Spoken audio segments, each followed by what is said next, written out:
Berarti semakin parah DM-nya, semakin banyak digunakan lemak, semakin banyak benda beton, semakin asam asidosis. Salah satu komplikasi DM berat asidosis. Oke. Jadi mesti dicek pasien DM berat, jangan sampai dia sudah asidosis. Oke. Yang ketiga yang bisa menyebabkan asidosis metabolik, kerja berat. Kalau kamu olahraga atau kerja cukup berat, ada orang kerja sampai mati. Ya mungkin sekarang tidak ada. Karena kalau kamu kerja capek berhenti, ya. Tapi ini contohnya kerja berat adalah contohnya orang yang dulu kerja paksa, kerja rodi, romusa. Kamu tahu banyak orang Indonesia mati, ya, karena kerja paksa. Orang sudah capek kerja, jalan, angkat, dipukul, ya, sakit. Daripada sakit, dia paksa kerja, asam laktat timbun, mati gara-gara asidosis. Jadi kamu kerja terlalu berat, asam laktat banyak tertimbun, asam berarti asidosis. So kamu kerja terlalu berat, kamu bisa mati. Ya.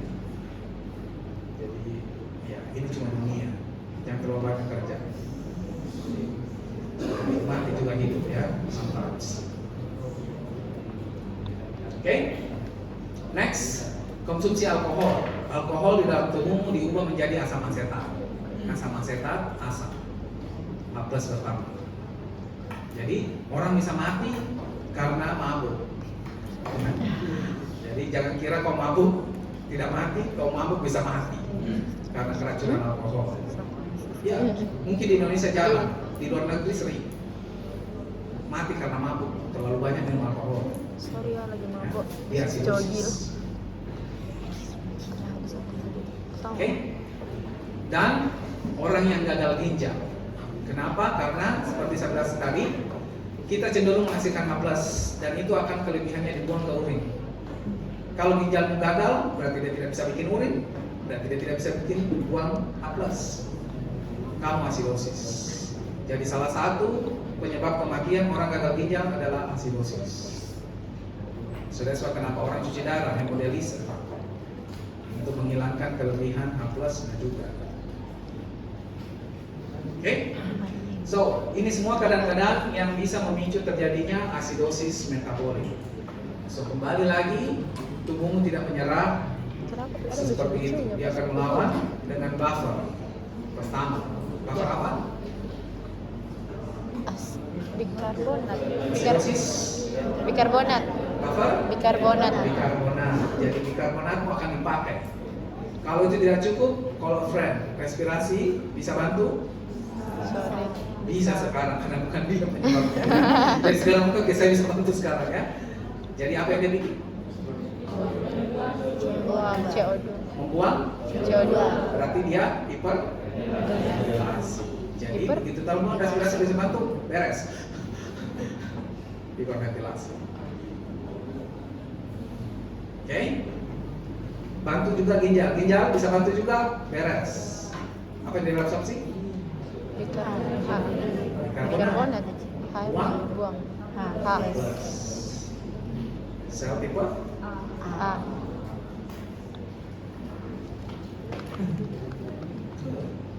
Jadi di ujian kamu tidak asidosis atau alkalosis ya.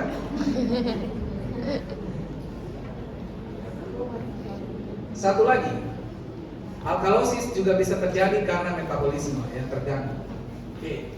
Apa yang menyebabkan? Ya sama juga, bisa karena sedikit produksi hidrogennya atau mungkin terlalu banyak bikarbonat yang membuffer. Ya. Tapi biasanya jarang bikarbonat diproduksi terlalu banyak. Ya, yang ada adalah terlalu banyak mungkin dibuang hidrogen. Ya. Jadi contohnya apa? Muntah. Kenapa muntah bisa menyebabkan alkalosis? Karena dia asamnya keluar. Kalau kamu muntah, Asamnya kamu membuang asam. Jadi kalau kamu muntah, kamu buang asam. Lambung tidak mau tahu. Tugas saya adalah membuat asam. Ambil H+, ambil Cl- dari darah, simpan di lambung. Mana tadi asam? Ambil H+, ambil C-, simpan di lambung. Ya, mengejar. Lambung tidak peduli, dia akan tetap ambil dari darah, habis H+. Kamu alkalosis. Oke? So, orang muntah-muntah berat, kamu bisa terancam alkalosis dan bisa mati. Kamu kalau jalan jadi koas nanti masuk ke objin, nanti kau bisa lihat di sana banyak ibu-ibu hiperemesis gravidarum. Hiper terlalu emesis muntah, gravidarum hamil. Gara-gara dia hamil, muntah-muntah terlalu banyak. Sampai dirawat. Bukan cuma dirawat, ada yang meninggal. Karena muntah terlalu banyak. Ya. So, ya. Jadi itu tidak gampang ya. Jadi jangan kurang ajar kalau sampai ini. Oke? So, muntah terlalu berat bisa terjadi alkalosis.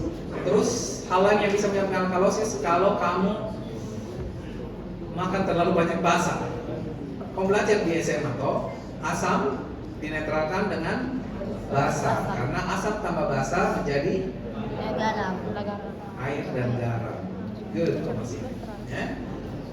Jadi, ya tapi biasanya kalau cuma orang yang menderita alkalosis dan gara-gara dia mau menetralkan asamnya, itu biasanya orang yang biasanya tidak terlalu teredukasi. Jadi dia cuma mendengar dari bisik-bisik tetangga, kayak lagu ya.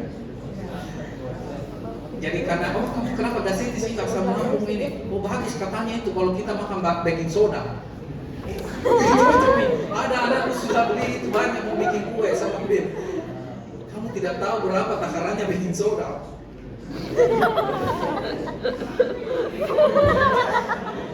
Mati keracunan baking soda.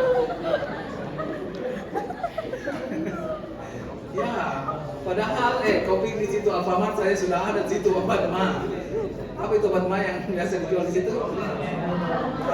Roma, Milanta, Antasida, itu semua basa. Biasanya dia mengandung aluminium hidroksida atau magnesium hidroksida. Karena kalau di SMA dulu kok masih ingat, ya, AlOH ditambah HCl, OH dengan H+ menjadi H2O air. Al dengan Cl jadi garam. Sama magnesium hidroksida juga fungsinya sama. Sudah sebab kenapa kau pergi ambil Milanta, Proma, Antasida sama semua basa, menetralkan asam. Tapi itu sudah ada takarannya, sudah ada dosisnya 3x1 bu ya, jangki makan banyak-banyak. Ya, kalau baking soda kau tidak tahu,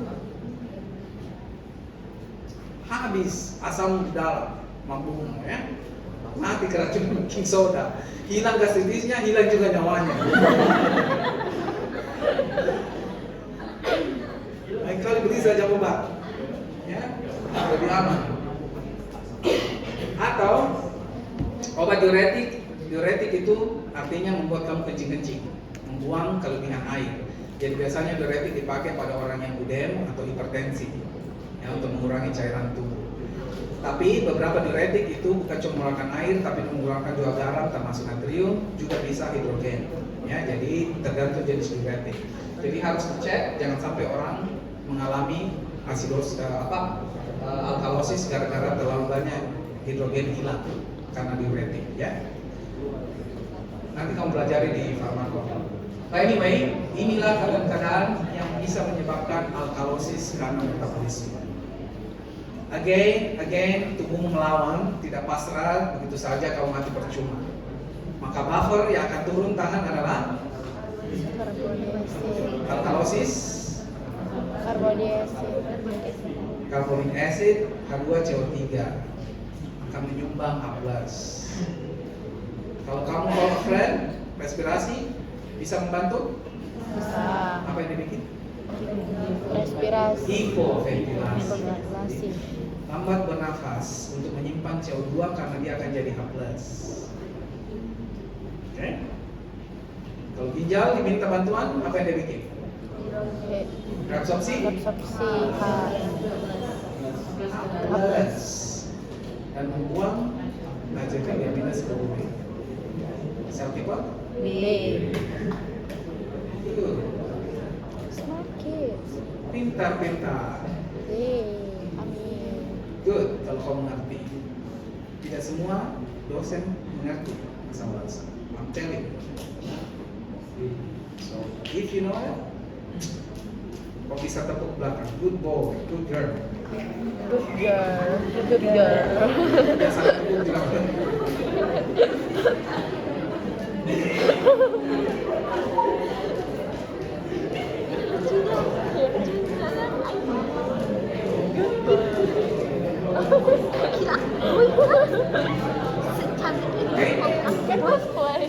Ya, susah toh?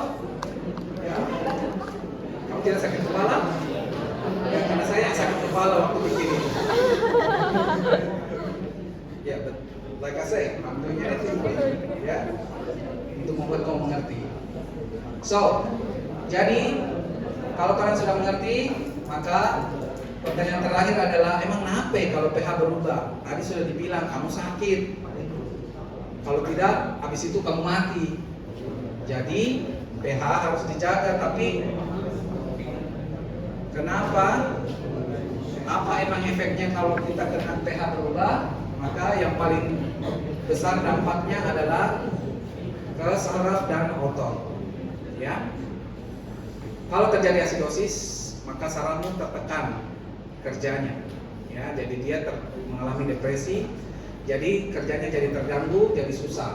Jadi orang bisa mengalami disorientasi, tidak mengenal hari, tidak mengenal siapa yang kamu teman cerita, mengigau, mengalami disorientasi. Dan kalau berat, kamu bisa koma. Dan kalau berat, kamu bisa titik. Mati. Oke, habis koma titik. Oke, kamu mengalami asidosis alkalosis kah? Sampai selera humormu hilang. Serius sekali kamu. Oke. Jadi kalau orang asidosis bisa disorientasi lalu terjadi koma. Tapi kalau orang alkalosis sebaliknya, saraf dan otot gampang terstimulasi. Terjadi overexcitabilitas. Jadi orangnya bisa gampang merasa nyeri. Ya, orang yang biasa tidak merasa nyeri, dia rasakan nyeri. Ya. Terus ototnya bisa spasme. Ya, dan paling parah adalah kejang-kejang, konfusi. Ya. So, ya kalau pH berubah tidak bagus. Kalau kau mau boleh, kamu hidup tapi menderita seperti ini. Ya. Dan kita tahu bahwa beberapa enzim dari biokimia kau belajar, enzim bekerja biasanya pada pH tertentu. Ada yang suka asam, ada yang suka basa. Jadi kalau kamu mengalami asidosis, yang bekerja di basa tentu akan terstop, tidak bekerja. Yang suka asam akan terakselerasi. Ya, sebaliknya juga begitu. Jadi enzim dalam tubuh ada yang tidak bekerja, ada yang terakselerasi.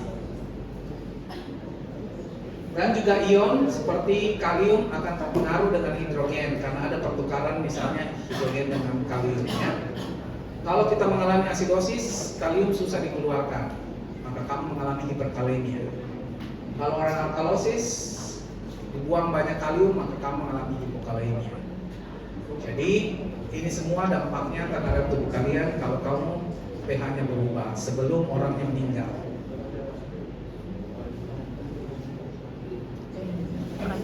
Oke? Jadi ya ini tidak usah saya jelaskan, tidak perlu juga kamu lihat, jadi just skip it. Sampai di sini bisa dimengerti? Good, berarti sudah siap? Siap? Saya tidak berharap ada yang alkalosis asidosis di dalam ujian. Gara-gara dokter Adiani. Oke. Good. Ada pertanyaan?